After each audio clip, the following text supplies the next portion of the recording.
Arambagh rail স্টেশনের চরম অব্যবস্থা দেখে অসন্তোষ প্রকাশ করে গেলেন হাওড়া ডিআরএম। নির্দিষ্ট সময় সকাল ৯:১৫তেই আরামবাগ রেল স্টেশনে পরিদর্শনে এলেন হাওড়া ডিআরএম। এসেই তিনি স্টেশনের প্ল্যাটফর্মে হ্যান্ডলুমের পোশাকের স্টলে যান এবং স্টল পরিচারিকাদের সঙ্গে কথা বলেন। এরপরই তিনি টিকিট কাউন্টারের দিকে গিয়ে দেয়ালে যে সৌন্দর্যায়ন করা আছে সেদিকে নজর দিতেই তার কপালে বিরক্তির ভাঁজ পড়ে। মান্ধাতা আমলের কারুকাজ এখন ধুলো ঝুলে ঢাকা। তিনি হাত দিতে গিয়ে দেখতে গেলে ধুলো উঠতে শুরু করে। তিনি স্টেশন মাস্টারের অফিস কক্ষের দেওয়ালের নজর দিতেই দেখেন দেওয়ালের পাইপ থেকে অনবরত জল টপকে নিচে পড়ছে। শ্যাওলা আর গজিয়ে ওঠা গাছে ঢেকে আছে সমগ্র পাইপ। অফিস কক্ষের চারপাশে আবর্জনা। আরামবাগ টাইমসের পক্ষ থেকে আমরা ডিআরএমের নজরে আনি দীর্ঘদিন থেকে স্টেশনে পাবলিকের জন্য শৌচাগার ও অফিসের শৌচাগার থেকে কিভাবে মলমূত্র বেরিয়েছে, ড্রেনে ও রাস্তায় জমা হচ্ছে, আর যাত্রীদের ও এলাকাবাসীদের সেসব মারিয়েই যাতায়াত করতে বাধ্য হতে হচ্ছে।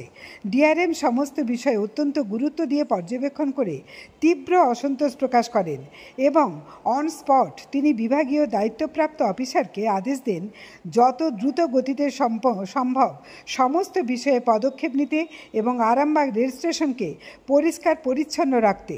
তিনি ভাবাদিঘি বিষয়ে জানান, প্রধানমন্ত্রী নরেন্দ্র মোদীর জন্যই এটা সম্ভব হয়েছে। দ্রুত গতিতে কাজ চলছে। যত দ্রুত সম্ভব রেলের কাজ সম্পন্ন করার জন্য তারা সচেষ্ট। এদিন তার হাতে আরামবাগ বিধায়ক মধুসূদন বাগের পক্ষ থেকে তার প্রতিনিধি একটি স্মারকলিপি জমা দেন। হাওড়া এবং তারকেশ্বর থেকে আরামবাগ হয়ে গোঘাট পর্যন্ত বাড়তি ট্রেন এবং টাইম এক্সটেনশন করার দাবি জানান। এরপর ডিআরএম ও তার পুরো টিম তারকেশ্বর রেল স্টেশনের দিকে রওনা হন। দেখুন সেই চিত্র।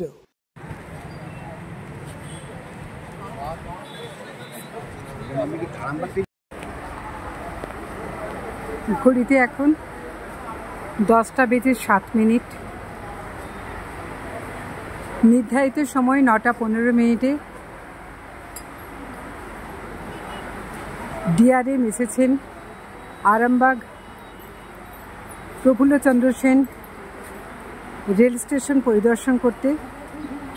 তিনি এসে বেশ কিছু অব্যবস্থায় অত্যন্ত ক্ষোভ প্রকাশ করেছেন। প্রথমত, এই স্টেশনে চারিদিকটা অপরিষ্কার, এর জন্য যেমন তিনি খুবই অসন্তোষ প্রকাশ করেছেন এবং আপনাদের দেখাচ্ছি তার নজরে এটা এড়ায়নি এই যে পাইপ, এই পাইপ থেকে জল টপকে টপকে পড়ছে এবং এই অবস্থা দীর্ঘদিন ধরে রয়েছে, কোনো সংস্কার হয়নি। উনি পরিষ্কার জানালেন,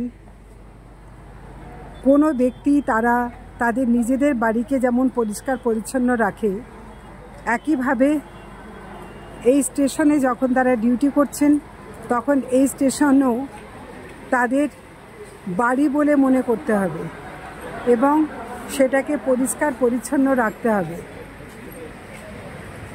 আমরা আরামবাগ টাইমসের পক্ষ থেকে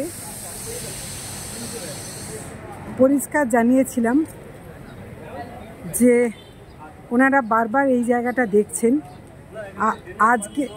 আজকে ব্লিচিং ছড়ানো হয়েছে, কিন্তু কোনোদিনই ব্লিচিং ছড়ানো থাকে না। কিন্তু তার থেকেও বেশি হচ্ছে এই যে সমস্ত শৌচের মলমূত্র এইভাবেই স্ট্যাগ হয়ে থাকে এই জায়গাটায় এবং এই যে সমস্ত জল, এই সবটাই হচ্ছে এখানকার সমস্ত টয়লেট থেকে, শৌচাগার থেকে এই জল বেরিয়ে আসে। আজকে ডিআরএম আসবেন বলে ব্লিচিং ছড়ানো হয়েছে, আপনারা দেখতে পাচ্ছেন ব্লিচিং ছড়ানো হয়েছে। এই ব্লিচিং কোনোদিন এখানে ছড়ানো থাকে না, এমনকি দীর্ঘদিন ধরে সে বিষয়ে আমরা আরামবাগ টাইমসের পক্ষ থেকে ডিআরএমকে সম্পূর্ণটাই জানিয়েছি এবং উনি এই বিষয়ে সম্পূর্ণ পরিদর্শন করে পরিষ্কার জানিয়ে দিয়েছেন 15 দিন অন্তর অন্তর এটাকে একদম পরিষ্কার করতেই হবে এবং শুধু তাই নয়, যেখানে যা লিকেজ আছে পাইপে সবটাই খুব দ্রুত সমাধান করতে হবে। আরামবাগ রেল স্টেশন, আরামবাগের জন্য এখানে এটা স্বপ্নের রেল। 2011 সাল থেকে যে রেলের পথ চলা, সেই জায়গায় এই রেল স্টেশন মাত্র 15 বছরের মধ্যেই যাচ্ছে তাই অবস্থা। এমনকি শুধু তাই নয়, এখানে সাজানো হয়েছিল, কিন্তু নিছকই সাজানো, এবং স্বয়ং ডিআরএম নিজে প্রত্যেকটা যে এখানে সৌন্দর্যায়ন করা আছে তার ধুলো পরিষ্কার করেছেন তিনি নিজে, এবং তিনি প্রচণ্ড বিরক্ত এর জন্য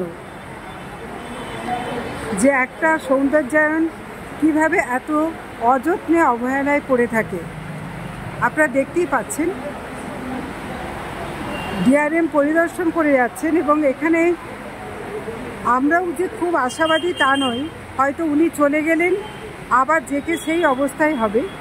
আমরা নজরে রাখবো আরামবাগ টাইমসের পক্ষ থেকে নিয়মিত ডিআরএম যা যা বলে গেলেন, যা যা নির্দেশ দিয়ে গেলেন, সবটাই ফলপ্রসূ আদৌ হচ্ছে কিনা আমরা সবটাই আপনাদেরকে দেখাবো।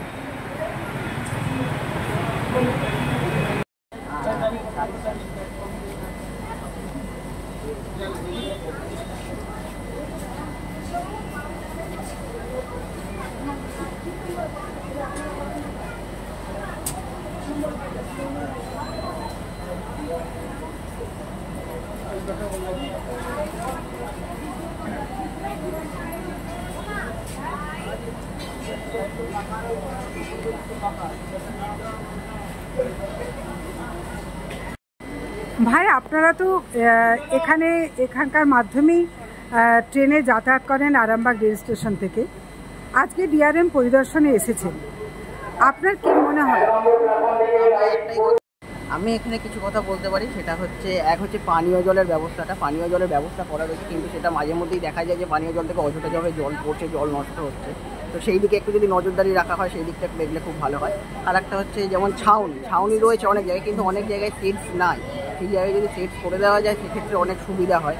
মানে আপনি বলছেন প্ল্যাটফর্মে আরও মানে লেন্দি করতে যাত্রী অনুসারে ছাউনির অভাবটা রয়েছে, অনেকটাই ছাউনির অভাব রয়েছে। যে জায়গাগুলো ছাউনি নেই ওখানে ছাউনি হলে ভালো হয়।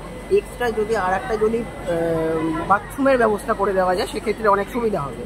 প্ল্যাটফর্ম নাম্বার 1-এ যেমন একটা বাথরুম করে দেওয়া রয়েছে, 2-তেও রয়েছে, কিন্তু সেটা অনেকটা দূরে রয়েছে। কিছু বয়স্ক মানুষরা যারা আসে তারা ওভারব্রিজে উঠে গিয়ে যদি যায় সেক্ষেত্রে তাদের অনেকটা হেঁটে গিয়ে যেতে হয়। সেক্ষেত্রে যদি সামনে একটা করে দেওয়া যায় সেক্ষেত্রে খুব সুবিধা হয় সাধারণ মানুষের ক্ষেত্রে। আর আশপাশটা অনেক জায়গায় নোংরা জমে রয়েছে, নোংরা পড়ে রয়েছে, সেই জায়গাগুলো যদি পরিষ্কার রাখা যায় সেটা দেখলে অনেকটাই সুবিধা হবে সাধারণ মানুষের ক্ষেত্রে। আপনার নামটা? সুব্রদীপ ভট্টাচার্য। অনেক ধন্যবাদ। Thank you.